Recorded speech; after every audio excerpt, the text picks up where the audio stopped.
الله وبركاته. إن الحمد لله نحمده ونستعينه ونستغفره ونؤمن به ونتوكل عليه ونعوذ بالله من شرور أنفسنا ومن سيئات أعمالنا. من يهده الله فلا مضل له ومن يضلل فلا هادي له. ونشهد أن لا إله إلا الله وحده لا شريك له. ونشهد أن سيدنا ونبينا وحبيبنا ومولانا محمدا عبده ورسوله صلى الله عليه وعلى آله وسلم، الذي أرسله بالحق بشيرا ونذيرا وداعيا إلى الله بإذنه وسراجا منيرا.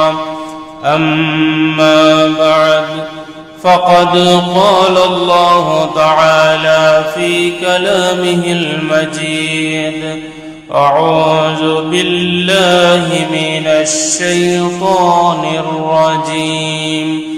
بسم الله الرحمن الرحيم.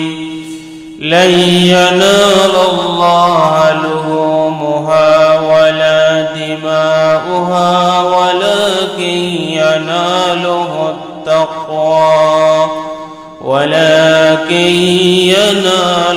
التقوى منكم.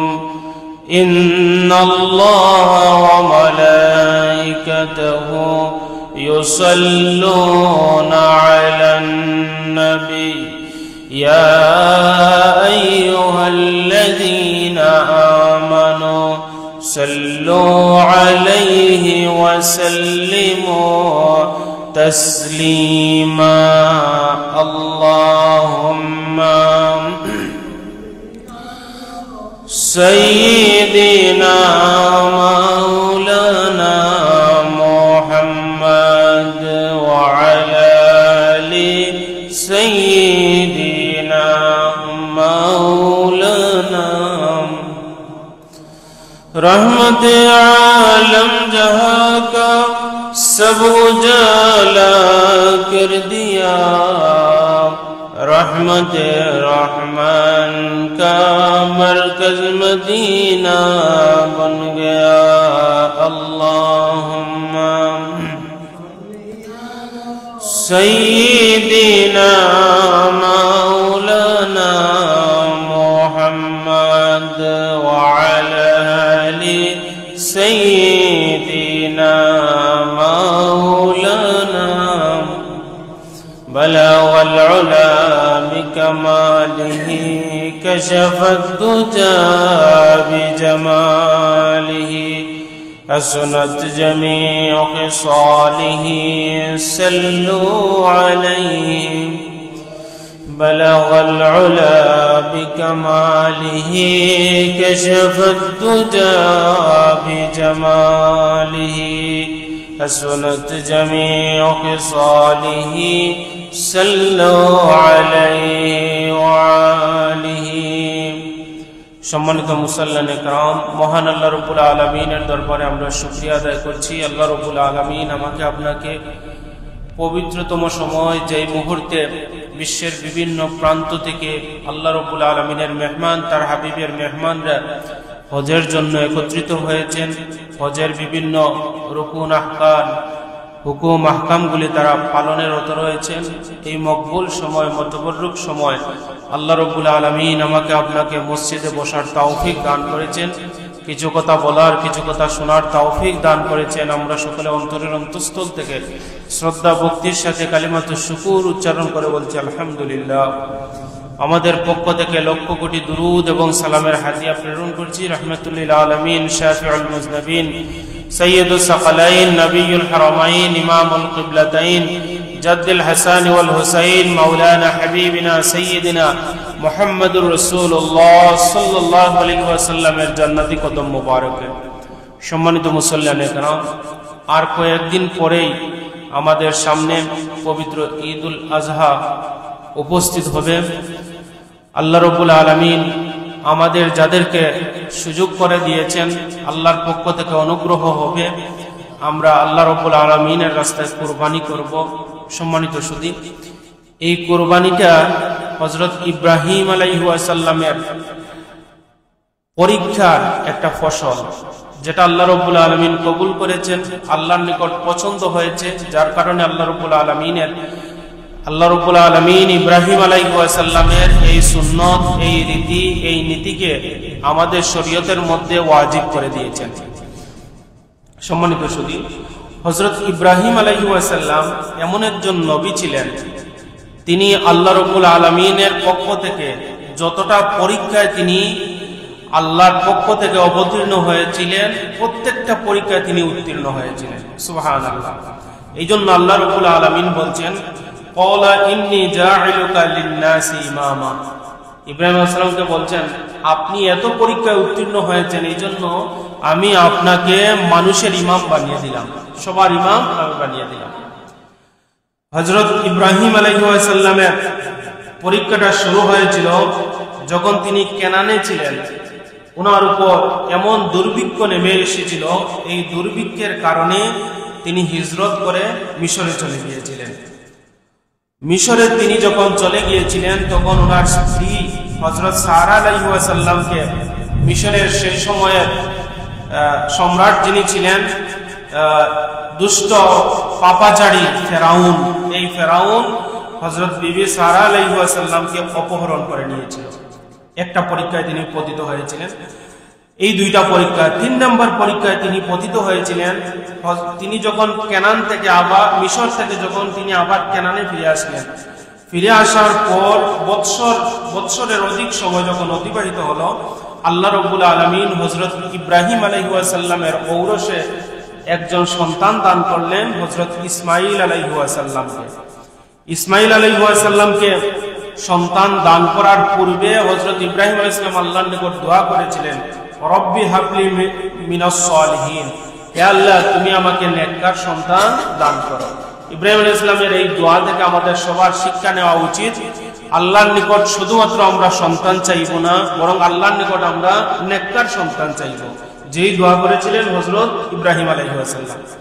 আর আল্লাহ রাব্বুল আলামিনের উপর ভরসা নিয়ে তাওয়াক্কুল করে, নবী ইব্রাহিম আলাইহিস সালামের তাওয়াক্কুল কি রকম হতে পারে, আল্লাহ রাব্বুল আলামিন তাকে একটা সন্তান দান করলেন। সন্তান পাওয়ার পর তিনি আল্লাহর নিকট দোয়া করলেন, আলহামদুলিল্লাহিল্লাযী ওয়াহাবা লি আলাল কিবারি ইসমাঈল ওয়া ইসহাকা ইন্না রাব্বী লাসামিউদ দুআ। হে আল্লাহ তুমি আমাকে এমন একটা বয়সে সন্তান দান করেছো, যেই বয়সে সন্তান হওয়ার কোনো সম্ভাবনা নাই। নবী ইসমাঈলকেও দান করলেন, হযরত ইসহাক আলাইহিস সালামকে দান করলেন। তারপরে তিনি আল্লাহকে বলেছেন, আল্লাহ আপনিই হচ্ছেন দোয়া কবুলকারী। সুবহানাল্লাহ। এই জন্য আমাদের কঠিন সংকটের সময় দোয়া কবুল করবেন আল্লাহ। সন্তান যদি চাই, আল্লাহর কাছে চাইব, মানে সবকিছু যদি আল্লাহর নিকট সুপর্দ করে দেই, তাহলে আল্লাহ রাব্বুল আলামিন আমাদের দোয়া শুনবেন। সুবহানাল্লাহ। সম্মানিত সুধী, হযরত ইব্রাহিম আলাইহিস সালামের ছেলে ইসমাঈল আলাইহিস সালাম যখন একটু একটু করে বড় হতে লাগলেন, শিশু পুত্র যখন, তখন আল্লাহর পক্ষ থেকে আরেকটা পরীক্ষা আসলো। আল্লাহ রাব্বুল আলামিন আদেশ করলেন, তোমার সন্তানকে তুমি নির্জন জায়গায় তুমি রেখে আসো, জনমানবহীন একটা নির্জন জায়গায় রেখে আসো। এই জায়গাটা চিহ্নিত করে দিলেন, বর্তমান যে কাবা, এই জায়গাটা চিহ্নিত করে দিলেন। ইব্রাহিম আলাইহিস সালাম আল্লাহর নবী, আল্লাহর পক্ষ থেকে তিনি আদিষ্ট হয়েছেন, বার্ধক্য বয়সে সন্তান পেয়েছেন, দুগ্ধপুষ্য শিশু। আল্লাহর অর্ডার পালন করে তিনি তার সন্তানকে জনমানব শূন্য, যেইখানে কোনো গাছপালা নাই, পানি নাই, কিচ্ছু নাই, ওই জায়গায় তার সন্তান এবং তার স্ত্রীকে রেখে আসলেন। রেখে আসার সময় 1 মশক পানি আর কিছু খেজুর রেখে আসলেন। তখন হযরত হাজরা আলাইহিস সালামের কাছ থেকে যখন ইব্রাহিম আলাইহিস সালাম বিদায় নিলেন, হাজরা জিজ্ঞেস করেন, বারবার তার স্বামীকে জিজ্ঞেস করেন যে আপনি আমাদেরকে কোথায় রেখে যাচ্ছেন। শেষ পর্যন্ত হযরত হাজরা ইব্রাহিম আলাইহিস সালামকে বললেন, আপনি কি আল্লাহর অর্ডার পালন করে, আল্লাহর হুকুমে কি আমাকে এখানে রেখে যাচ্ছেন? তখন ইব্রাহিম আলাইহিস সালাম বললেন, হ্যাঁ, আল্লাহর হুকুমে আমি তোমাদেরকে এখানে রেখে যাচ্ছি। তখন হযরত হাজরা আলাইহিস সালাম জবাব দিলেন, আল্লাহ আমাদেরকে ধ্বংস করবেন না। আল্লাহর হুকুমে যদি এই কাজ হয়, আল্লাহ রাব্বুল আলামিন আমাদেরকে ধ্বংস করবেন না। এক সময় দেখা গেল এই অল্প পানি ছিল, পানি শেষ হয়ে গেল। অল্প খেজুর ছিল, খেজুরও শেষ হয়ে গেল।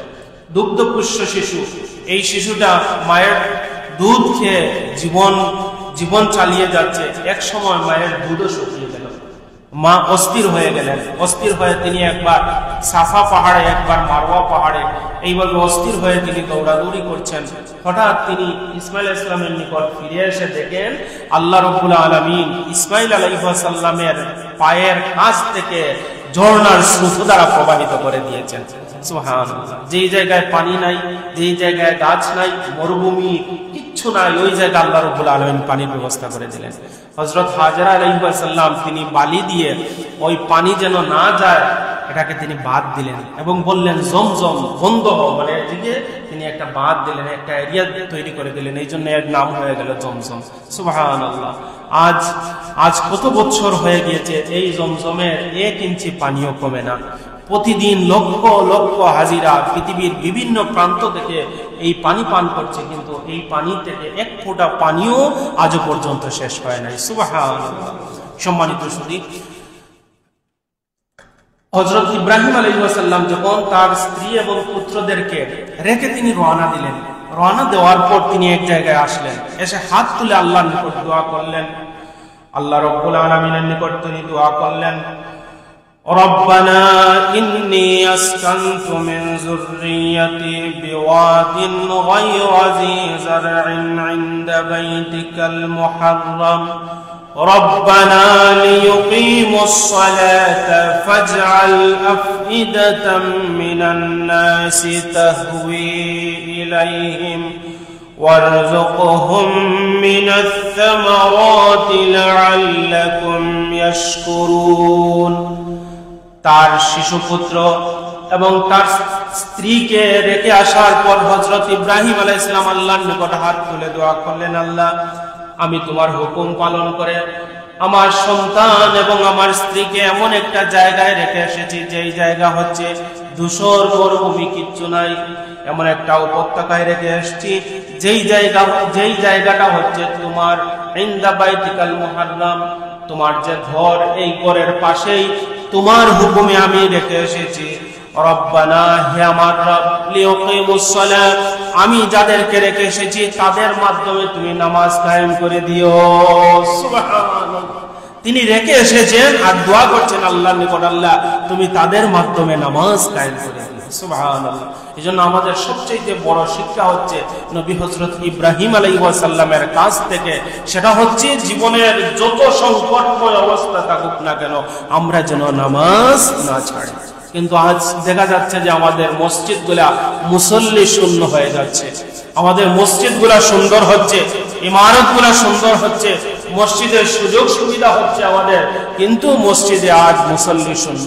ফজরের সময় 2-4 জন মুসল্লি ছাড়া আর কোনো মুসল্লিকে খুঁজে পাওয়া যায় না। এই চিত্রটা আমাদের একেবারে নিত্যদিনের সঙ্গী হয়ে গিয়েছে। কিন্তু ইব্রাহিম আলাইহিস সালাম সেই মুহূর্তে যে দোয়াটা করেছিলেন, এই দোয়াটা আমাদের আজকের কুরবানির মূল বিবেচ্য বিষয়। আমরা শুধু কুরবানি আল্লাহর রাস্তায় দিলে হবে না, বরং নামাজ সঠিকভাবে আদায় করতে হবে, তারপর কুরবানি দিতে হবে। বেনামাজিরা কুরবানি দিলে কুরবানি আদায় হবে ঠিকই, কিন্তু এই কুরবানি থেকে যে ফজিলত পাওয়ার কথা, এই ফজিলত থেকে সে বঞ্চিত হয়ে যাবে। সম্মানিত সুধী, এই জন্য আমরা শুধুমাত্র মুরব্বীদেরকে দিয়ে মসজিদ আমরা সাজাতে চাই না। আমরা এই চিত্র দেখি যে মসজিদে সবার আগে আমাদের মুরব্বীরা চলে আসছেন, না, এই চিত্র নয়, বরং আমাদের যুবকদের সংখ্যা বেশি থাকা উচিত। আমাদের যুবকরা আজকে নামাজ বিমুখ হয়ে যাচ্ছে। যুবকরা এই পৃথিবীর চাকচিক্যে এমন ভাবে মোহ হয়ে গিয়েছে, দেখবেন তো এই মসজিদের নামাজের একেবারে শেষ সময় তারা দৌড়ে দৌড়ে মসজিদে আসছে, অথচ উচিত ছিল এই যুবকগুলা আজান পড়ার পূর্বেই তারা মসজিদে ভরপুর হয়ে যাওয়ার কথা ছিল। কিন্তু আজ এই চিত্রটা আমরা দেখছি না। তাহলে আমাদের ইবাদত এইগুলা কিচ্ছু কাজে আসবে না। আল্লাহ তাআলা বলছেন, লা ইয়ানালাল্লাহু লুহুমুহা ওয়ালা দিমাউহা ওয়ালাকিন ইয়ানালুহুত তাকওয়া মিনকুম। আল্লাহ রাব্বুল আলামিন কুরবানির রক্ত গোশত এগুলা কিচ্ছু দেখেন না, বরং দেখেন আমরা কোন অন্তর নিয়ে আল্লাহ রাব্বুল আলামিনকে ভয় করে কি আমরা এই কুরবানি করছি। নামাজ পড়ি না, আমি তো তাকওয়া, আমি তো মুত্তাকি নই, আমি আল্লাহর হুকুম আহকাম মানি না, আমি তো মুত্তাকি নই, আমি আমার কাছ থেকে এই কুরবানিটা কতটুকু আল্লাহর নিকট গ্রহণযোগ্য হবে একবার যদি আমি প্রশ্ন করি তাহলে আমি নিজেই এই উত্তর পেয়ে যাব। এই জন্য যুবকদেরকে আমি উদাত্ত আহ্বান করছি, এই মসজিদ যেন আপনাদের পদচারণায়, এই মসজিদ যেন সব সময় পদচারণায় যেন এই মসজিদটা থাকে। এটা আমরা চাই, এটা আমাদের দাবি। আমরা ইমাম হিসাবে, খতিব হিসাবে এলাকার যুবকদের নিকট আমার উদাত্ত আহ্বান যে মসজিদের সময় বাড়ির পাশে মসজিদ রেখে ঘরে নামাজ পড়বে না। আমার রাসূল বলছেন যে আমার মনে হয় যারা মসজিদ রেখে ঘরে নামাজ পড়লো, আমার মনে হয় তাদের ঘর বাড়ি যেন আমি চালিয়ে দেই। এই ঘরের মধ্যে মেয়েরা থাকেন এবং শিশুরা থাকেন, যার জন্য এই কাজটা আমি করি না। সুবহানাল্লাহ। এই জন্য আমাদের এই কুরবানি মূল শিক্ষা হচ্ছে লিউকিমুস সালাহ, নামাজ যেন আমরা কায়েম করি, যে শিক্ষা দিয়েছেন হযরত ইব্রাহিম আলাইহিস সালাম। আল্লাহ যেন আমার এই সব যুবকগুলিকে বুঝার তৌফিক দান করেন। আমরা সবাই বলি আমিন। সম্মানিত সুধী, তারপর তিনি বলছেন ফাজআল আফিদাতাম মিনান নাস তাহু ইলাইহিম, নামাজ কায়েম করবে তাদের মাধ্যমে, আর তাদের প্রতি মানুষের অন্তরকে আল্লাহ তুমি ঝুঁকিয়ে দাও। আর কি করবে? ওয়ারযুকহুম মিনাস সামারাত, এবং ফলে ফসলে এই এলাকাটা তুমি ভরপুর করে দাও। সুবহানাল্লাহ। আল্লাহ দেখেন ইব্রাহিম আলাইহিস সালামের এই দোয়াটা কতটুকু কবুল করেছেন। এই জায়গাটাকে আল্লাহ রাব্বুল আলামিন একেবারে কিয়ামত পর্যন্ত নামাজের জায়গা বানিয়ে দিয়েছেন। হজ, তাওয়াফ, এরপর থেকে হজ এবং তাওয়াফ বলেন এক বিন্দু মাত্র সময় কি এই হজ তাওয়াফ বন্ধ হয়েছে? না, বন্ধ হয় না, বরং প্রতিদিন মানুষের সংখ্যা বাড়ছে। ফাজআল আফিদাতান নাস তাকু ইলাইহিম, তার মানে হচ্ছে আল্লাহ রাব্বুল আলামিন এই জায়গার প্রতি বিশ্বের সকল মুসলমানদের একটা ভালোবাসা তৈরি করে দিয়েছেন। সুবহানাল্লাহ। আল্লাহ রাব্বুল আলামিন এই জায়গাকে ফলে ফুলে সুশোভিত করে দিয়েছেন। সুবহানাল্লাহ। সম্মানিত সুধী, হযরত ইব্রাহিম আলাইহিস সালামের এই পরীক্ষায় তিনি উত্তীর্ণ হয়ে গেলেন। তারপর হযরত ইব্রাহিম আলাইহিস সালামের বয়স যখন 80 বছর হলো, এর আগের একটা ঘটনা, 80 বছর যখন হলো, আল্লাহ রাব্বুল আলামিন ইব্রাহিম আলাইহিস সালামকে খতনা দেওয়ার কথা বলেছিলেন। আল্লাহ রাব্বুল আলামিনের হুকুমে ওই পরীক্ষায় তিনি উত্তীর্ণ হয়েছিলেন। তারপর আল্লাহ রাব্বুল আলামিনের পক্ষ থেকে তার নিকট আরেকটা পরীক্ষা আসলো। নমরুদ তাকে অগ্নিকাণ্ডের মধ্যে ফেলে দিয়েছিল। সুবহানাল্লাহ। নমরুদ দীর্ঘদিন, কোন বর্ণনায় আসছে 40 দিন বিভিন্ন জঙ্গলের কাঠ এনে বিশাল একটা জায়গা একত্রিত করলো। আগুনের লেলিহান শিখা প্রায় 1 মাস পর্যন্ত উঠতে থাকলো। হযরত ইব্রাহিম আলাইহিস সালামকে যখন আগুনের মধ্যে নিক্ষেপ করা হবে, ইব্রাহিম আলাইহিস সালামকে যখন বেঁধে ফেলা হলো, আগুনের লেলিহান শিখা যখন উঠতে থাকলো, তখন হযরত ইব্রাহিম আলাইহিস সালাম আল্লাহর নিকট দোয়া করলেন, লা ইলাহা ইল্লা আনতা সুবহানাকা আলহামদুলিল্লাহ ওয়া লাকাল মুলকু লা শারীকা লাক। এই দোয়াটা তিনি পড়লেন। ঠিক যখন তাকে কামানের মধ্যে বসানো হলো, তাকে যখন আগুনে নিক্ষেপ করা হবে, আগুনে যখন তিনি পড়ে যাবেন, হযরত জিবরিল আলাইহিস সালাম ইব্রাহিম আলাইহিস সালামকে কানে কানে বললেন, হে ইব্রাহিম, তোমার কি কোনো সাহায্যের প্রয়োজন আছে? হযরত ইব্রাহিম আলাইহিস সালাম বললেন, জিবরাইল, তুমি যদি তোমার পক্ষ থেকে সাহায্য নিয়ে আসো, এই সাহায্যের বিন্দু মাত্র আমার কোনো দরকার নাই। আর যদি এই সাহায্যটা আল্লাহর পক্ষ থেকে আসে, তাহলে এই সাহায্যের মুখাপেক্ষী আমি ইব্রাহিম। সুবহানাল্লাহ। হযরত জিবরিল আলাইহিস সালাম এই মুহূর্তে আল্লাহর পক্ষ থেকেও এটা একটা পরীক্ষা ছিল। তখন জিবরিল আলাইহিস সালাম চলে গেলেন। তখন তিনি যখন আগুনের মধ্যে পড়বেন, তখন তিনি বললেন, হাসবুনাল্লাহু ওয়া নি'মাল ওয়াকিল, আমাকে রক্ষা করার জন্য আমার আল্লাহ রাব্বুল আলামিন যথেষ্ট। আল্লাহ রাব্বুল আলামিন এত বেশি খুশি হয়ে গেলেন, আল্লাহ রাব্বুল আলামিন বললেন, কুলনা ইয়া নারু কুনি বারদাও ওয়া সালামান আলা ইব্রাহিম, হে আগুন, তুমি আমার ইব্রাহিমের জন্য শান্তিদায়ক ঠান্ডা হয়ে যাও। অর্থাৎ এমন ঠান্ডা হইও না যেই ঠান্ডা হলে আমার ইব্রাহিম কষ্ট পান, এমন ঠান্ডা তুমি হয়ে না, বরং শান্তিদায়ক ঠান্ডায় তুমি পরিণত হয়ে যাও। সম্মানিত সুধী, এই জন্য এই যে কুরবানি, যেটা আমরা গত সপ্তাহে মোটামুটি কুরবানি সম্পর্কে আলোচনা করেছি, একেবারে অল্প সময় রয়েছে 10 মিনিট, আমরা কুরবানির মাসাইল নিয়ে কিছুটা আলোচনা করি। প্রথমত যে আমরা তাকবীরে তাশরিক, আমরা 9 জিলহজ থেকে 13 জিলহজ পর্যন্ত আমরা তাকবীরে তাশরিক আমরা পড়ব। এটা পুরুষ হোক মহিলা হোক, মহিলা হলে আস্তে পড়া ওয়াজিব, আর পুরুষ হলে উচ্চ স্বরে পড়া হচ্ছে ওয়াজিব। এবার আসেন এই যে কয়েকটা দিনের ব্যাপারে আল্লাহ রাব্বুল আলামিন বলছেন ওয়াজকুরুল্লাহ ফি আইয়ামিন মা'দুদাত, এই যে 10টা দিন রয়েছে এই 10টা দিন বেশি বেশি করে আল্লাহ রাব্বুল আলামিনের জিকির আজকার করো, ইবাদত বন্দেগী করো, কোরআন তেলাওয়াত করো। তাহলে এই 10টা দিনের একেবারে শেষ প্রান্তে আমরা চলে এসেছি। এই শেষ কয়েকটা দিন যেন আমাদের ইবাদতের পরিমাণ আমরা বাড়িয়ে দেই। আপনি সকাল যদি রোজা রাখেন, আল্লাহ রাসূল বলছেন 1 বছরের রোজার সওয়াব আল্লাহ তাআলা দান করবেন। রাত্রে ইবাদত করবেন, শবে কদরের রাত্রে ইবাদত আল্লাহ রাব্বুল আলামিন দান করবেন। আমার জীবনের শেষ সুযোগ মনে করে আমরা এই কয়েকটা দিন যেন আমরা ইবাদত বন্দেগী করি। আর 9 জিলহজ আরাফার দিন যেন আমরা রোজা রাখি। আরাফার দিন কোন দিন? আমার দেশে যেই দিন 9 জিলহজ, সৌদি আরবে নয়, বরং আমার দেশে যেই দিন 9 জিলহজ সেই দিন আমার দেশের জন্য আরাফা। বুঝতে পেরেছেন? যেই দিন আমার দেশে 9 জিলহজ ঈদের আগের দিন, আমার দেশে যেই দিন 9 জিলহজ সেই দিন হচ্ছে আমার দেশের আরাফা। আমরা যারা সৌদি আরবের সাথে মিল রেখে আগের দিন আমরা করি, এটা আমাদের নফল রোজা হিসাবে অতিরিক্ত সওয়াব আমরা পাবো। আমরা 2টা রোজা রাখলে আমরা অনেক সওয়াব আমরা পাবো। তবে আমার দেশের আরাফা হচ্ছে 9 জিলহজ, মনে থাকবে ইনশাআল্লাহ। তারপরে একজন মুসলমান ব্যক্তি সে যদি স্বাধীন হয়, মুকিম যদি হয় এবং নেশাব পরিমাণ সম্পদ যদি এই ঈদের দিনগুলিতে যদি এই 4 দিন যদি তার নিকট থাকে, তাহলে তাকে অবশ্যই কুরবানি আদায় করতে হবে। আর কোনো ব্যক্তি যদি নাবালেগ ব্যক্তির পক্ষ থেকে যদি কেউ কুরবানি আদায় করে, তাহলে এই কুরবানিটা ওয়াজিব হয়ে আদায় হবে না, বরং নফল হিসাবে তার জন্য আদায় হয়ে যাবে।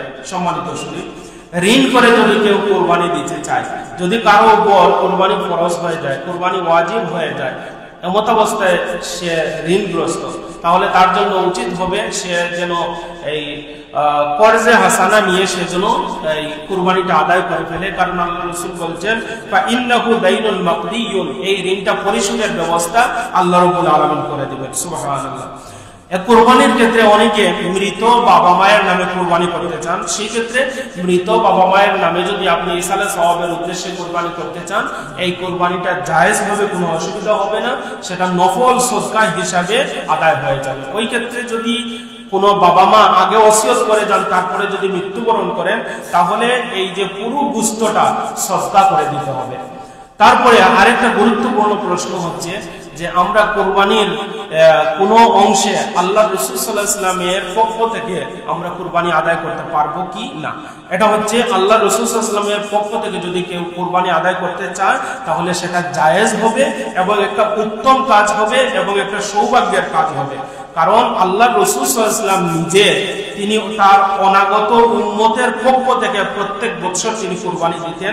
আবু দাউদের হাদিসের মধ্যে শেখ আনাস রাহিমাহুল্লাহ তিনি এই হাদিসটা বর্ণনা করছেন। আলী রাদিয়াল্লাহু তাআলা আনহু প্রতি বছর আল্লাহ রাসূল সাল্লাল্লাহু আলাইহি ওয়াসাল্লামের নামে আল্লাহ রাসূল সাল্লাল্লাহু আলাইহি ওয়াসাল্লামের পক্ষ থেকে তিনি কুরবানি দিতেন। তিনি বলছেন রাইতু আলিয়ান ইউদাহি বিকাবশাইনে, আমি হযরত আলী রাদিয়াল্লাহু তাআলা আনহুকে দেখলাম তিনি 2টা মেষ কুরবানি দিতে। আমি ফাকুলতু লাহু, আমি তাকে জিজ্ঞেস করলাম মা হাযা, এটা কি? তখন তিনি বললেন ইন্না রাসূলুল্লাহ সাল্লাল্লাহু আলাইহি ওয়াসাল্লাম আওসানি আইয়ুদাহি আনহু, আল্লাহ রাসূল সাল্লাল্লাহু আলাইহি ওয়াসাল্লাম আমাকে বলেছেন আমি যেন তার পক্ষ থেকে একটা কুরবানি দেই।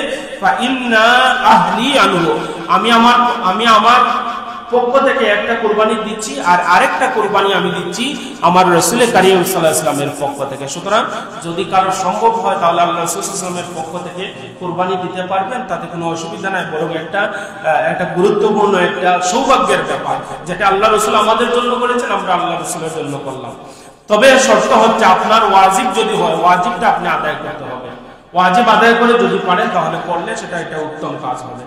যদি কার কোনো ব্যক্তির কাজা কুরবানি থাকে, মনে করেন কেউ কুরবানি আদায় করলো না, কাজা হয়ে গেল, সেই ক্ষেত্রে যে আমরা কুরবানিতে দেখা যায় 7টা নাম আমরা দেই, 7 জনের পক্ষ থেকে দিই। এই 7টা নামের মধ্যে তার নাম একত্রিত করা যাবে না, বরং প্রতি বছরের জন্য মধ্যম ধরনের একটা বকরির মূল্য তিনি এই সদকা করে দিতে হবে। সেটা হচ্ছে ওনার জন্য মাসআলা। এবার আসেন 7টা বাঘ। 7টা বাঘের ক্ষেত্রেও বিরূপ মাসআলা আমরা দেখতে পাই। আমরা হাদিসের মধ্যে আসছি, মুসলিম শরীফ, আবু দাউদ শরীফ এবং ইবনে মাজার এই হাদিসটা আন জাবির ইবনে আব্দুল্লাহ রাদিয়াল্লাহু তাআলা আনহু قال, হযরত জাবির ইবনে আব্দুল্লাহ তিনি বলছেন নাহারানা মা রাসূলুল্লাহ সাল্লাল্লাহু আলাইহি ওয়াসাল্লাম আল হুদাইবিয়া বাদানাতা আন সাবাতি ওয়াল বাকারাতা আন সাবাতি। আমরা আল্লাহ রাসূল সাল্লাল্লাহু আলাইহি ওয়াসাল্লাম হুদাইবিয়া যখন ছিলাম, আল্লাহ রাসূল সাল্লাল্লাহু আলাইহি ওয়াসাল্লাম একটা গরুকে 60টা অংশ করেছিলেন কুরবানির সময়। সুবহানাল্লাহ। তাহলে এই হাদিস থেকে সুস্পষ্টভাবে প্রমাণিত হয় একটা গরুর মধ্যে আমরা কয়টা অংশ দিতে পারবো? 60টা অংশ আমরা দিতে পারবো। এটা আল্লাহ রাসূল সাল্লাল্লাহু আলাইহি ওয়াসাল্লামের এই হাদিস দ্বারা প্রমাণিত হয়। যদি কোনো ব্যক্তি ছাগল, ভেড়া, দুম্বা দেয়, তাও ছাগল, ভেড়া, দুম্বার ক্ষেত্রে একটা নাম। আর যদি উট, গরু এবং মহিষ যদি দেয় তাহলে 60টা নাম। 60টা নাম মানে কি? মানে 7 জনের পক্ষ থেকে। নামে হবে কার? আল্লাহ রাব্বুল আলামিন। আর 7 জনের পক্ষ থেকে আল্লাহর নামে। 7 জনের পক্ষ থেকে আল্লাহর নামে। এটা আমাদেরকে ভুল বোঝানো হয় যে আল্লাহর নামে হবে, 7 জনের নামে কেন? না, 7 জনের পক্ষ থেকে হয়। 7 জনের কি হয়? 7 জনের পক্ষ থেকে হয় আল্লাহ রাব্বুল আলামিনের নামে। এবার আসেন, আপনারা কুরবানির সাথে আকিকা দিতে পারবেন কিনা? প্রথম কথা হচ্ছে, আল্লাহ রাসূল সাল্লাল্লাহু আলাইহি ওয়াসাল্লামের সুন্নাত হচ্ছে মানুষ আকিকা দিবে, সন্তানের আকিকা দিবে 7 দিনে। আল্লাহ রাসূল সেটা হাদিসের মধ্যে বলে গিয়েছেন। যদি ছেলে হয় তাহলে 2টা ছাগল, মেয়ে হলে 1টা ছাগল, এটা বলে দিয়েছেন। এখন যদি কেউ না পারে এবং ইচ্ছা পোষণ করে, সে যদি কুরবানির সাথে 2টা অংশ দিয়ে ছেলের আকিকা, 1টা অংশ দিয়ে যদি মেয়ের আকিকা যদি কেউ দিতে চায় তাহলে সেটা আদায় হয়ে যাবে, তাতে কোনো অসুবিধা হবে না। সেই ক্ষেত্রে হানাফি মাযহাবের এটা স্বতঃসিদ্ধ ফাতোয়া। ইমাম কাসানি রাহিমাহুল্লাহ তিনি বলছেন, ওয়া কাযালিকা ইন আরাদা বা'দুহুমুল আকিকাতা আন ওয়ালাদিন উলিদা লাহু মিন ক্বাবলা লিআন্না যালিকা জিহাতু তাকাররুবি ইলাল্লাহি তাআলা। যদি কেউ এই কাজ করতে চায় তাহলে পারবে, কারণ কুরবানি দেওয়া হয় আল্লাহর উদ্দেশ্যে, আকিকা দেওয়া হয় আল্লাহ রাব্বুল আলামিনের উদ্দেশ্যে। সুতরাং এই 2টা কাজ যদি একত্রিত করা হয়, কেউ যদি আর্থিক সংকটের মধ্যে থাকে, এই কাজটা যদি করতে চায় তাহলে কোনো অসুবিধা হবে না। তবে উত্তম হচ্ছে কি? উত্তম হচ্ছে 7 দিনের সময় কুরবানি করা, বা 21 দিনের সময়, বা যে কোনো একটা সময় কুরবানি আকিকা করে নেওয়া হচ্ছে সুন্নাত। এবার আসেন, একটা উটের ক্ষেত্রে বয়স হতে হবে 5 বছর, গরুর ক্ষেত্রে বয়স হতে হবে 2 বছর, ছাগলের ক্ষেত্রে বয়স হতে হবে 1 বছর। এই দিকটা যেন আমরা খেয়াল রাখি। এবার গরু এবং মহিষের 2 বছর যেন, কারণ তাদের দাঁত পড়ে 2 বছর হলে। আর আল্লাহ রাসূল সাল্লাল্লাহু আলাইহি ওয়াসাল্লাম হাদিসের মধ্যে ইরশাদ করেছেন, আসিমু আদায়াকুম ফাইন্না আলাস সিরাতি মাকায়াকুম। তোমরা মোটা তাজা জন্তু যেতে তোমরা কুরবানি করো, কারণ কিয়ামতের ময়দানে এই জন্তুটা তোমাদের ফুলসিরাতের বাহন হয়ে যাবে। সুবহানাল্লাহ। আর 4 প্রকার জন্তু দিয়ে কুরবানি করা বৈধ নয়। অন্ধ যদি থাকে, খোড়া যদি থাকে, তাহলে রোগা যদি থাকে, তাহলে তা দিয়ে কুরবানি আদায় করা জায়েজ হবে না। কান কাটা, নাক কাটা এগুলো যদি থাকে তাহলে তা দিয়ে কুরবানি আদায় হবে না। শিংয়ের ক্ষেত্রে মাসালা হচ্ছে, যদি কোনো জন্তুর শিং একেবারে গোড়া থেকে, মস্তিষ্কের নিচ থেকে যদি উঠে যায় তাহলে ওই জন্তু দিয়ে কুরবানি আদায় হবে না। তবে কোনো শিং যদি একটু ফাটা থাকে বা একটু ভাঙা থাকে, নিচ থেকে যদি না উঠে যায় তাহলে সেই জন্তু দিয়ে আপনি কুরবানি আদায় করতে পারবেন।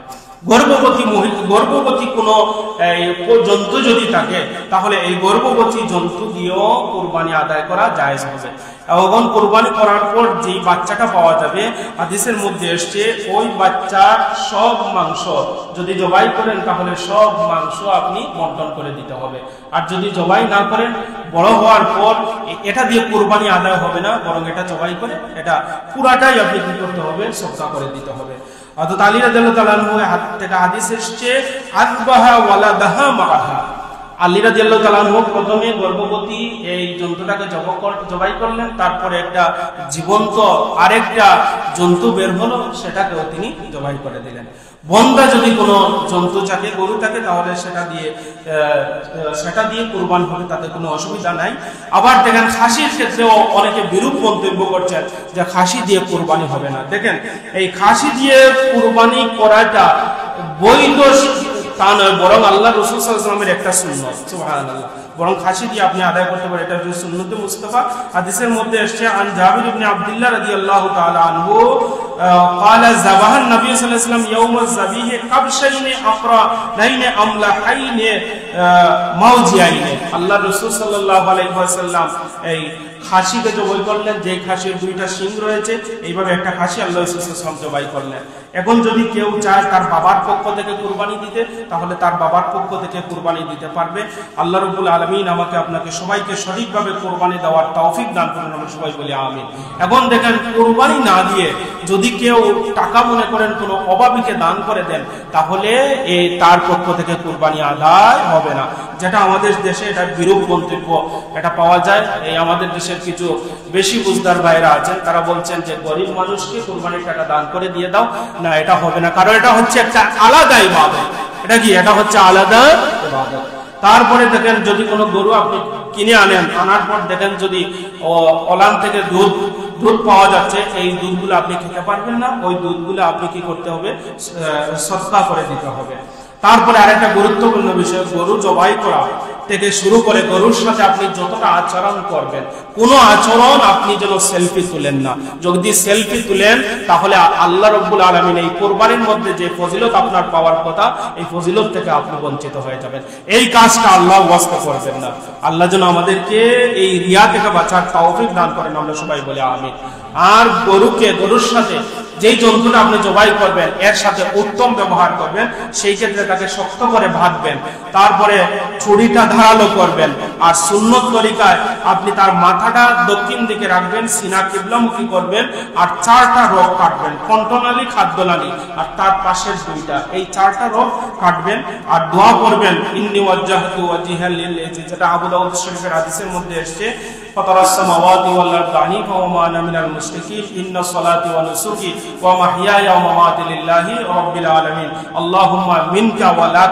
তারপর আপনার পক্ষ থেকে যে 7 জন, যদি থাকেন 7 জন, না হলে একজন থাকলে একজন, তার পক্ষ থেকে আপনি বলবেন। তারপর শেষে আল্লাহর নিকট দোয়া করবেন, আল্লাহুম্মা তাকাব্বাল মিন্নি কামা তাকাব্বালতা মিন খালিলিকা ইব্রাহিম ওয়া হাবিবুকা মুহাম্মাদুর সাল্লাল্লাহু আলাইহি ওয়াসাল্লাম। হে আল্লাহ, তুমি যেইভাবে তোমার খালিল ইব্রাহিম আলাইহিস সালামের কুরবানি কবুল করেছো, এইভাবে আমার কুরবানি কবুল করো। তোমার হাবিব মুহাম্মদ সাল্লাল্লাহু আলাইহি ওয়াসাল্লামের কুরবানি যেভাবে কবুল করেছিলে, ঠিক সেইভাবে আমার কুরবানি আল্লাহ তুমি কবুল করো। তারপর দেখেন, আমাদের এই ঈদের দিন, আমরা যখন শেষ দিন আসবো, আমাদের ঈদের দিনের কিছু গুরুত্বপূর্ণ কাজ রয়েছে। আল্লাহ রাসূল সাল্লাল্লাহু আলাইহি ওয়াসাল্লাম বলেন, আন উবাদাহ ইবনে সামিত রাদিয়াল্লাহু তাআলা আনহু আন্না রাসূলুল্লাহ সাল্লাল্লাহু আলাইহি ওয়াসাল্লাম মান আহইয়া লাইলাতাল ঈদ লাম ইয়ামুত ক্বাবলাহু ইয়াওমা তামুতুল কুলুব। আল্লাহ রাসূল বলেন যে ঈদের দিন জাগ্রত থেকে ইবাদত বন্দেগী করবে, কিয়ামতের ময়দানে মানুষের যদি অন্তর মরে যায়, যাদের অন্তর মরে যাবে তারা তো মরে গেল, কিন্তু যারা ঈদের দিন রাত্রিবেলা জাগ্রত হয়ে ইবাদত বন্দেগী করে, তাদের অন্তরকে আল্লাহ রাব্বুল আলামিন মারবেন না। সুবহানাল্লাহ।